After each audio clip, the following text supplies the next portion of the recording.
আসসালামু আলাইকুম। আশা করি যে যেখানে আছেন সবাই ভালো আছেন। আজকের এই রেসিপিটা দেখলে ডিমের খোসা ফেলে না দিয়ে আপনারাও রেখে দিবেন আমার মতো। তো ডিমের খোসাগুলো সবগুলো ভালো মতো পানিতে ধুইয়ে এখন আরেকটু পরিষ্কার পানি দিয়ে আমি চুলায় বসিয়ে দিব। আগে ডিমের খোসাগুলো ভালো মতে রান্না করে নিতে হবে। 10-15 মিনিটের জন্য রান্না করে নিতে হবে।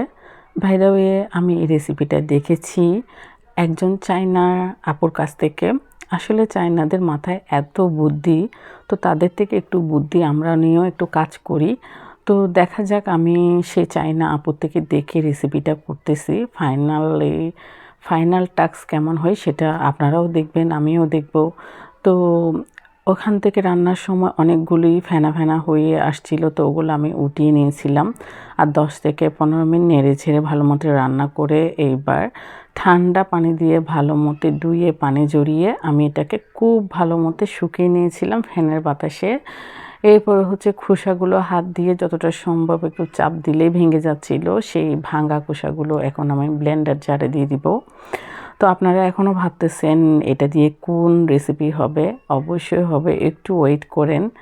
তো সেই ব্লেন্ডার জারে আমি ডিমের খোসার সাথে এবার দিয়ে দিলাম কিছুটা পরিমাণ হুইল পাউডার। এবার বলবেন হুইল পাউডার কি খাওয়া যায়? একটু ওয়েট করেন দেখাবো। তো আমার ব্লেন্ডার হয়ে গেছে দেখুন।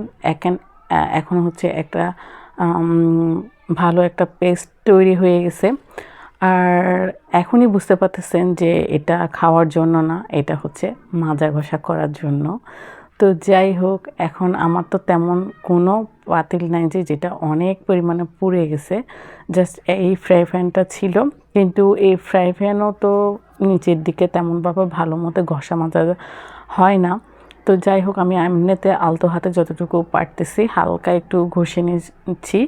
তো এখন একটুখানি জাস্ট পাউডার দিয়ে আমি হালকা একটু ঘষে নিয়ে এমনিতে হালকাতেই দেখাচ্ছি কেমনটা হয়। আর একটু জোরে করলে কেমন হবে সেটা নিশ্চয়ই আপনারা বুঝতেছেন। তো দেখেন, আমার মনে হচ্ছে মোটামুটি পরিষ্কার হয়েছে।